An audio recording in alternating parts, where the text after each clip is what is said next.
Assalamualaikum warahmatullahi wabarakatuh. Perkenalkan, saya Sinta Khairunisa Indah akan menjelaskan tentang sejarah simulasi sebagai pemenuhan tugas simulasi kelas A. Sejarah simulasi dibagi kepada beberapa era, dan yang pertama itu ada era pre-komputer atau pada saat Perang Dunia Kedua dengan range tahun 1777 hingga 1945. Pada saat itu ada sebuah metode yaitu Monte Carlo yang berasal dari Buffon's Needle Experiments pada tahun 1777 yang eksperimennya adalah simulasi dengan melempar jarum ke bidang dengan garis gajar yang berjarak sama untuk memperkirakan nilai probabilitasnya. Karena solusi yang diterbitkan Buffon masih mengandung kesalahan, maka muncullah koreksi oleh Laplace pada tahun 1812. Sekitar 1 abad setelah kontribusi Laplace, muncullah era yang dimainkan oleh simulasi dalam salah satu perkembangan statistik terapan. William Seeley Gosset bersama Arthur pada tahun 1899 mempublikasikan hasil statistik mereka dengan menggunakan nama samaran dan tanpa hak milik. Hasil ini diterbitkan dengan nama samaran student yang dimulai pada tahun 1908 dengan makalah rumusan yang sekarang dikenal dengan distribusi T-student. Penerapan perdana simulasi ke bidang kontrol proses industri ini adalah contoh luar biasa dari sinergi eksperimen berbasis simulasi dan teknik analitik dalam penemuan solusi yang tepat dari apa yang bisa dibilang masalah teknik industri klasik. Selanjutnya adalah periode formatif yang dimulai pada tahun 1945 hingga 1970. Meningkatnya ketersediaan komputer elektronik untuk keperluan umum di tahun 1950-an menjadikan tahun tersebut sebagai saat-saat perkembangan pesat teknik simulasi dan aplikasi.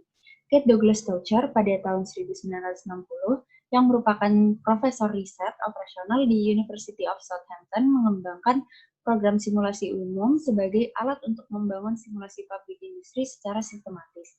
Kontribusi Toucher untuk simulasi mencakup 3 fase, yaitu pengaturan waktu, buku teks pertama dalam simulasi dengan judul The Art of Simulation pada tahun 1963, dan yang terakhir ada diagram roda atau diagram siklus aktivitas yang disebut Activity Cycle Diagram pada tahun 1964.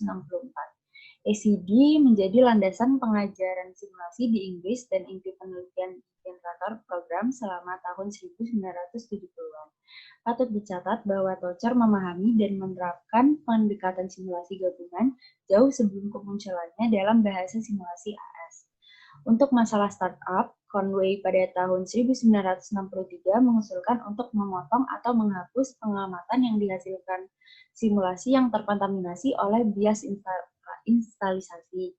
Untuk masalah estimasi varians, Conway mengusulkan metode-metode batch, dan untuk masalah perbandingan, Conway menolak metode ANOVA tradisional dan mengusulkan penggunaan prosedur pemeringkatan dan seleksi statistik. Singkatnya, Conway menunjukkan wawasan yang luar biasa tentang masalah dan strategi solusi yang akan membentuk metodologi simulasi 50 tahun ke depan. Selanjutnya adalah periode perluasan atau expansion dari tahun 1970 hingga 1981. Selama periode ini, mereka yang berada di bidang simulasi mengembangkan alat pemodelan dan alat analitik. Dalam hal bahasa pemodelan simulasi komputer, dilakukan beberapa pengembangan. Yang pertama ada pengembangan DASP4 oleh Pritzker dan Hurst. Lalu ada pengembangan SimScript 2.5 oleh Kvyat, Villanueva, dan Markowitz. Lalu ada pengembangan SLAM oleh Pritzker dan Pageant. Lalu ada pengembangan Simon oleh Pageant, dan yang terakhir ada kontribusi Sargent untuk verifikasi dan validasi formal.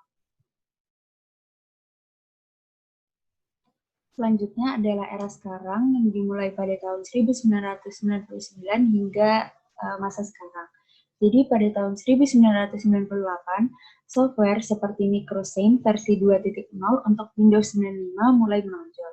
Software yang muncul menyediakan pengumpulan data otomatis, pengoptimalan, dan interface Windows yang baru.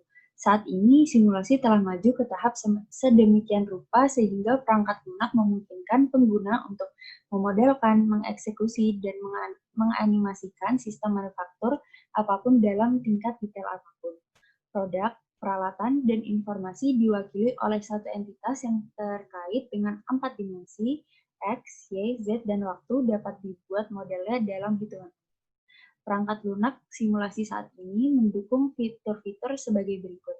Yang pertama, ada lingkungan terstruktur yang memungkinkan pengguna untuk dengan cepat memasukkan geometri dan persyaratan produksi model. Yang kedua, ada teknologi sistem asli menghasilkan detail secara otomatis, sementara jendela dan menu pop-up memandu pengguna melalui proses pemodelan. Lalu yang ketiga, ada perubahan dapat dilakukan dengan cepat dan mudah dengan kemungkinan kesalahan yang jauh lebih kecil. Yang keempat, ada template penanganan material membuat pengguna lebih produktif dan tidak membuang waktu untuk pemrograman. Yang kelima, ada pengguna dapat memverifikasi dan menguji desain, menjawab pertanyaan how if, serta mengeksplorasi lebih banyak alternatif, serta menangkap gangguan sistem dan animasi. Yang keenam, ada grafik 3D secara otomatis dibuat saat pengguna memasukkan data. Dan yang terakhir, ada hasil dapat dikomunikasikan dalam animasi real-time. Jadi, masa depan simulasi mungkin melibatkan integrasi dengan teknik lain dan aplikasi perangkat lunak lain. Simulasi telah berkembang pesat sejak tahun 90-an dan diperkirakan bahwa di masa depan, perusahaan yang tidak menggunakan perangkat lunak simulasi mungkin dihadapkan pada tantangan untuk tetap bertahan di dunia bisnis yang kompetitif.